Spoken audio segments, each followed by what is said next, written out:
Hello everyone, पढ़ाई matters में आपका बहुत बहुत स्वागत है। आज हम जिस पर्सनालिटी की बात करने जा रहे हैं वो बहुत ही बड़े एक्सट्रीमिस्ट लीडर थे बंगाल रीजन के। क्योंकि बंगाल वाली सीरीज अभी हम कंटिन्यू कर रहे हैं तो स्ट्रेट अवे हम आते हैं आज की पर्सनालिटी पे।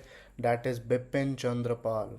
आपको शायद एक तिकड़ी याद होगी जिसकी हमने बात की है, डैट इज़ लाल बाल पाल। ये एक्सट्रीमिस्ट थे कांग्रेस में। एक्सट्रीमिस्ट का ये मतलब नहीं है कि ये रेवोल्यूशनरी वायलेंस को प्रमोट करते थे। इसका सिंपल सा ये मतलब है कि ये मॉडरेट लीडरशिप के जो तौर तरीके थे उनसे कहीं भी उनसे ये अग्री नहीं करते थे। तो उनमें जो पाल वाला जो सेगमेंट है वो बिपिन चंद्र पाल जी के साथ जुड़ा हुआ है। तो इनकी अगर हम बात करें तो ये एक मल्टी टैलेंटेड पर्सनालिटी थे, बहुत बड़ी पर्सनालिटी थे। नेशनलिस्ट तो थे ही थे, लेखक भी थे, ओरेटर भी थे, बहुत अच्छा भाषण देते थे, सोशल रिफॉर्मर थे और फ्रीडम फाइटर भी थे। इनका जो बेसिकली नाम जुड़ता है वो स्वदेशी एंड बॉयकॉट मूवमेंट से जुड़ता है। तो इनकी हम बात करते हैं यहाँ पे। तो जो 1905 में एंटी बंगाल पार्टीशन मूवमेंट होती है, जहाँ पे हमने सुरेंद्र नाथ बैनर्जी जैसे बड़े लीडर्स की बात की थी, तो यहाँ पे भी इनका काफ़ी इम्पोर्टेंट रोल था। इन्होंने बिल्कुल भी ब्रिटिश की अगर एडमिनिस्ट्रेशन की बात करें, बिल्कुल भी उनकी सराहना नहीं की। ये बिल्कुल उनके साथ कोऑपरेट करके नहीं चलना चाहते थे। इनका मानना था कि पूर्ण स्वराज एक सही ऑप्शन है अगर हमें एज अ कंट्री ग्रो करना है। तो पूर्ण स्वराज का ही ऑप्शन ये कहीं ना कहीं सही और वैलिड मानते थे। हालांकि 1905 में ये कंसेप्ट है जो बहुत ज़्यादा पॉपुलर कहीं ना कहीं नहीं था इंडियन नेशनलिस्ट सर्कल्स में। इनको father of revolutionary thoughts in India भी कहा गया है। ये अगर इस फ्रेज की बात करें तो ये एग्जाम पॉइंट ऑफ व्यू से काफ़ी इंपॉर्टेंट हो जाता है कि father of revolutionary thoughts in India कौन थे, तो वो बिपिन चंद्र पाल ही थे। अब यहाँ पे एक और सिमिलर सा फ्रेज जुड़ता है, वो किसी और पर्सनालिटी से, that is father of Indian armed rebellion. वो है वासुदेव बलवंत फडके, जिनकी हम बात, इनका पासिंग रेफरेंस हम ले चुके हैं पिछली वीडियोस में। तो ये चीज़ आपने यहाँ पे ध्यान रखनी है। ओके, तो 1858 में बहुत अच्छी फैमिली में, बंगाल की कायस फैमिली में इनका जन्म होता है। और सिलहेट डिस्ट्रिक्ट जो कि आज चला गया है बांग्लादेश में, तो वहाँ से ये बिलोंग करते हैं कहीं ना कहीं। इनके जो फादर थे वो लैंड लॉर्ड भी थे और एक पर्शियन स्कॉलर भी थे। तो यू कैन सी कि बहुत बड़ी पर्सनालिटी ऑलरेडी थे एंड एक अच्छी फैमिली में इनका जन्म हुआ था।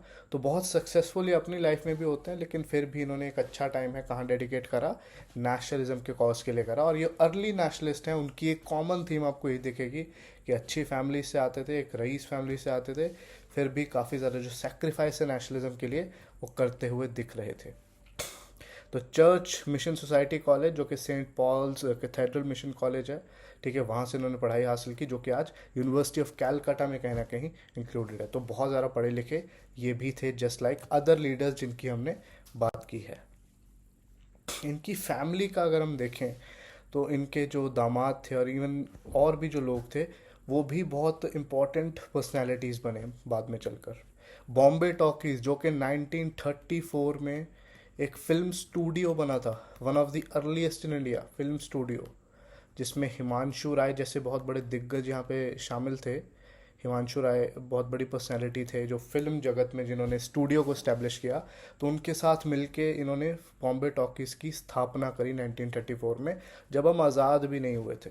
ठीक है, निरंजन पाल इनके सन थे, वो उनके फाउंडर मेंबर्स थे। ठीक है, इनका एक सन इन लॉ IAS ऑफिसर भी थे, SK दे, ठीक है, जो बाद में यूनियन मिनिस्टर भी बनते हैं। और इनके दूसरे सन इन लॉ उलस्कर दत्त एक फ्रीडम फाइटर थे। तो यू कैन से फैमिली में ही जो नेशनलिज्म की जो एक धारा है वो चलती आ रही थी। सो बहुत इंपॉर्टेंट पूरी फैमिली ही होगी अगर हम इस हिसाब से देखें। ओके, तो इनका बहुत इंपॉर्टेंट रोल रहता है इंडियन नेशनल कांग्रेस में, स्पेशली 1890s के दौर में और 1900s में, जब इन्होंने मॉडरेट्स के तौर तरीकों को काफ़ी ज़्यादा क्रिटिसाइज़ किया। ठीक है, और 1880s के एंड में अगर हम देखें तो इन्होंने काफ़ी ज़्यादा एक इम्पॉर्टेंट प्ली की गवर्नमेंट को कि आप आर्म्स एक्ट को रिपील कर दीजिए, जो कि काफ़ी डिस्क्रिमिनेटरी इन नेचर था। अब आर्म्स एक्ट क्या था? जो इंडियंस थे उनको लाइसेंस लेने पड़ते थे अपनी खुद के सेल्फ डिफेंस के लिए, वेर एज यही जो रूल था वो यूरोपियंस पे बिल्कुल लागू नहीं होता था। तो ये काफ़ी ज़्यादा डिस्क्रिमिनेटरी था, तो इन्होंने इसके खिलाफ काफ़ी ज़्यादा आवाज़ भी उठाई। ओके, इनका जो और एसोसिएशन होता है वो है सर औरोबिंदो घोष से, जिन्होंने आइडिया दिया था पैसिव रेजिस्टेंस का। ये ऐसे उन चुनिंदा लीडर्स में से एक थे जिन्होंने पूर्ण Swaraj, that is total independence का आइडिया उस टाइम पे फॉरवर्ड किया था, जब ये आइडिया कहीं ना कहीं, जैसे हमने पहली बात की, उतना पॉपुलर नहीं था। पूरे आई मीन कंप्लीट इंडिपेंडेंस की बात जो है वो इंडियन नेशनलिस्ट सर्कल्स में उस टाइम पे नहीं हो रही थी, सिर्फ स्वराज की बात हो रही थी, that is dominion status within the British empire. लेकिन इनकी सोच थी कि पूर्ण स्वराज के बाद ही कुछ ना कुछ हम हासिल कर सकते हैं। ठीक है, तो इन्होंने स्वराज, स्वदेशी, बॉयकॉट एंड नेशनल एजुकेशन को काफ़ी ज़्यादा इंपॉर्टेंस दी। पूर्ण स्वराज की अगर हम बात करें तो काफ़ी ज़्यादा इंपॉर्टेंस दी, और इन्हीं आइडियल्स पे वो बाद में चले भी। ओके, तो इन्होंने स्वदेशी मूवमेंट के बाद एक चीज़ सीखी कि फॉरेन गुड्स को हमें बॉयकॉट करना होगा, फॉरेन की चीज़ों को बॉयकॉट करना होगा अगर देश की आर्थिक प्रॉब्लम्स को निपटाना है। तो अनएम्प्लॉयमेंट, पॉवर्टी जैसी चीज़ें ब्रिटिश राज यहाँ पे ख़त्म नहीं करेंगे। हमें खुद ही एक अच्छी इकोनॉमिक पॉलिसी लेके आनी पड़ेगी, जिससे हम खुद की इंडस्ट्री को कहीं ना कहीं डेवलप करें। ठीक है, जिसके बाद हम देश को कहीं ना कहीं आगे बढ़ा सकते हैं। ठीक है, ये प्रोग्रेसिव और लिबरल आइडियाज़ के थे। बाल गंगाधर तिलक जैसे कंजर्वेटिव नहीं थे, तो ये सोशल इवल्स और कास्टिज्म जैसी चीज़ों को भी निकालना चाहते थे सोसाइटी से। ओके, तो माइल्ड प्रोटेस्ट में इनका कोई विश्वास नहीं था। इनकी अगर हम कंपैरिजन करते हैं महात्मा गांधी से, तो हमें ये चीज़ देखने को मिलती है कि महात्मा गांधी के जो आइडियाज़ थे वो इनको भाते नहीं थे ज़्यादा। इनका मानना था कि महात्मा गांधी की जो फिलॉसफी है बहुत ज़्यादा माइल्ड है, और इससे ज़्यादा असर कहीं ना कहीं नहीं होने वाला है। आपको संघर्ष करना पड़ता है अगर कोई बड़ी चीज़ चाहिए तो। इनकी फ़िलॉसफी से बिल्कुल भी अग्री नहीं करते थे।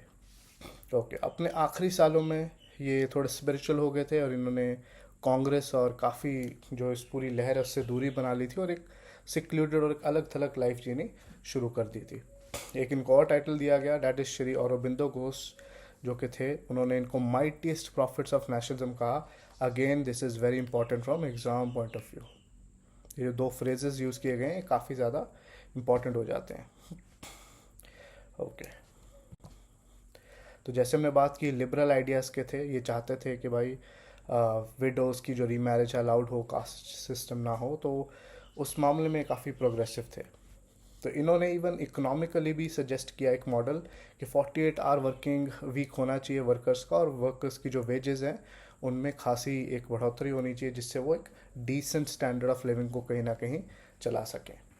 ठीक है, और जैसे कि हमने गांधी जी की अभी बात की, तो गांधी जी के जो तौर तरीके थे उनको जादुई ज़्यादा लगते थे, और लॉजिक उनमें कहीं ना कहीं कम दिखता था।